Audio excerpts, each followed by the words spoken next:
There's no one group that understands the way the financial systems work. You might understand U.S. bond market. Now, you've asked about the trade of long-term capital. That was a bond fund, very small part of this very complex system. So the goal of the Santa Fe Institute was to see, is there a way to get in, somehow understand how complex systems interact?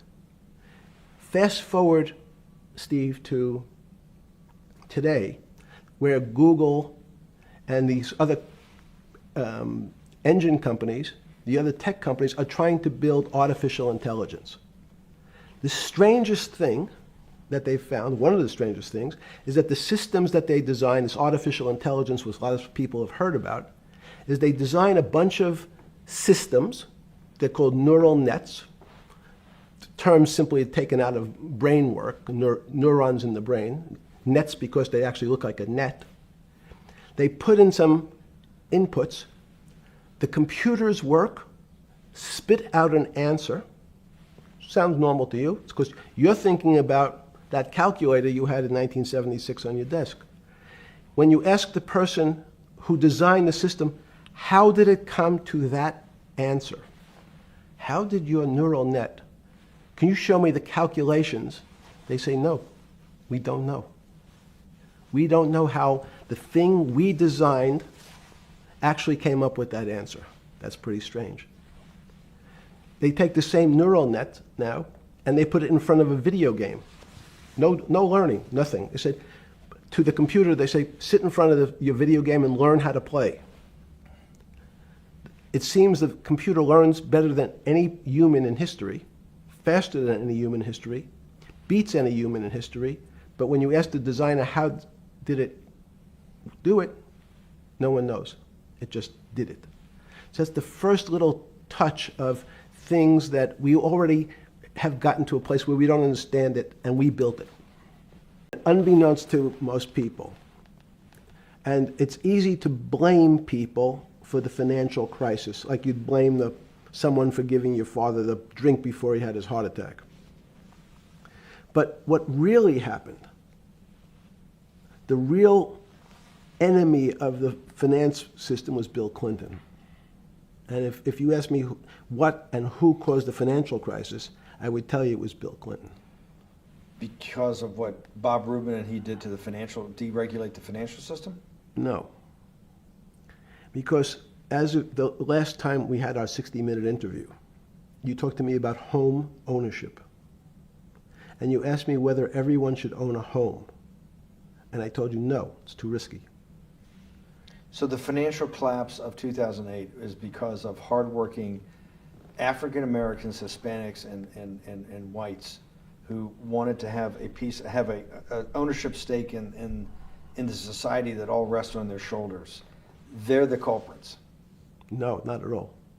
Okay, then I didn't say they were the culprits. I was pretty clear it was Bill Clinton. Okay. Why was it Bill Clinton? Because Bill Clinton wanted to get votes from those people.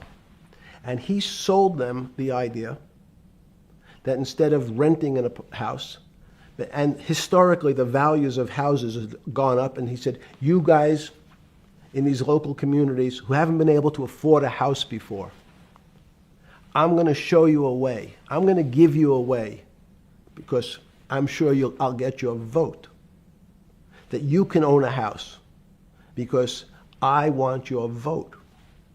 So what we're going to do is I'm going to let you buy a house, Mr. Bannon, when you really, you're right on the border, maybe, or not even on the border. Your credit is not good. Okay, let's be honest.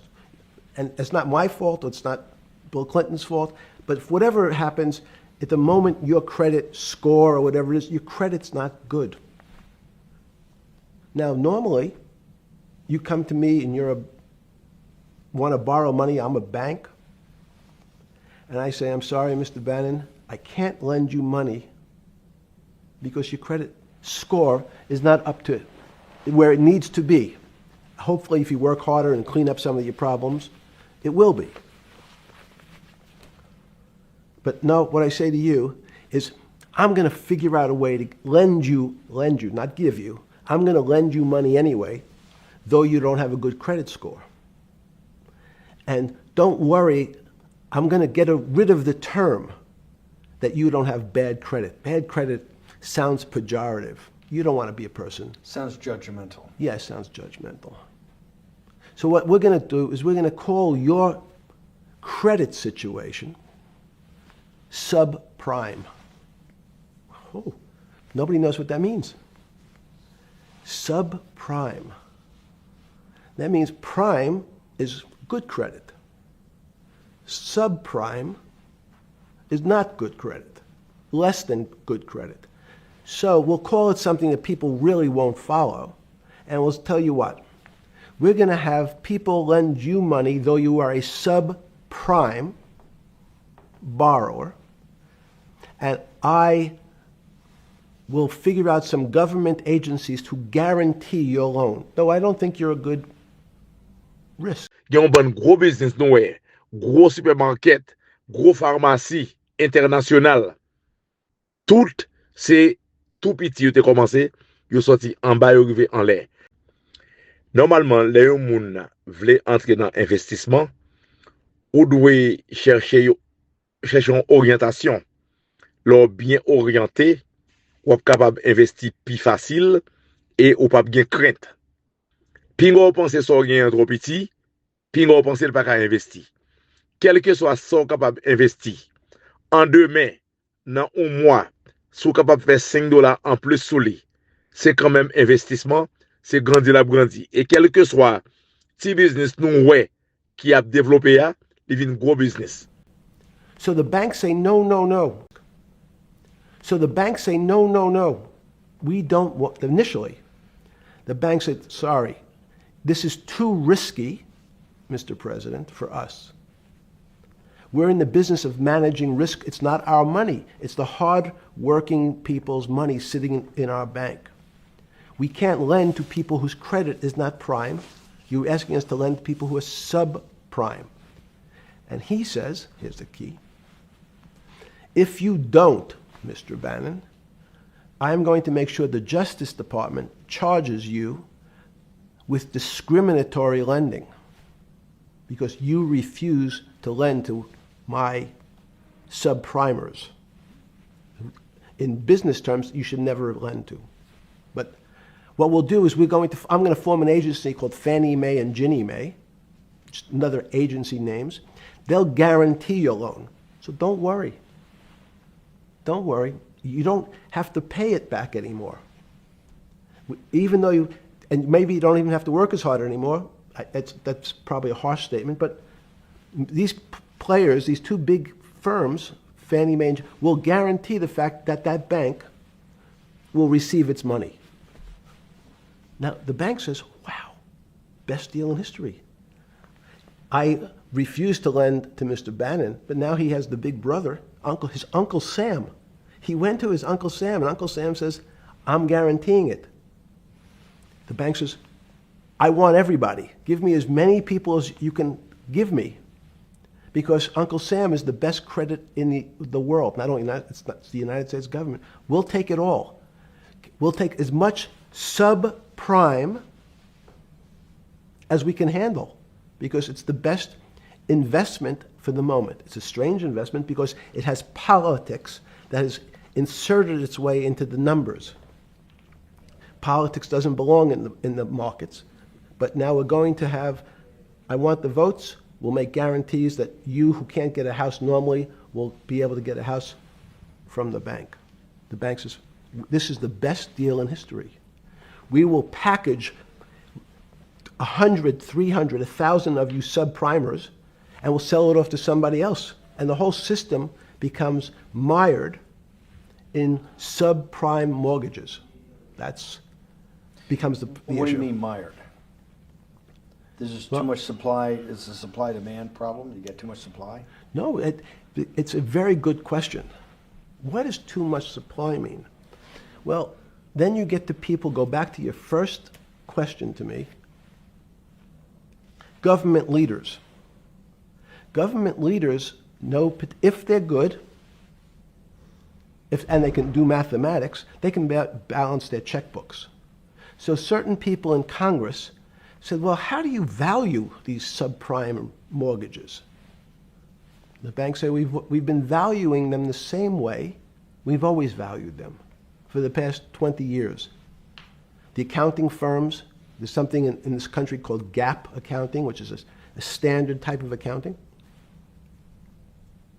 And we account for them the same way we've always accounted for them.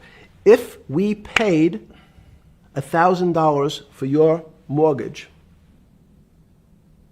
last night, when we put it on our books today, we're going to say its value is $1,000. It makes sense. I paid for it what's its value? It's $1,000. That's what I paid for it last night. No. The Congress people said, that's not really a good answer, you know. That doesn't give us confidence that you know what you're doing. Because what happens if you have to sell it tomorrow morning?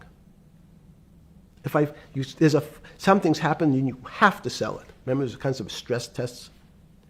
Would you be able to value it at what you paid for it the day before?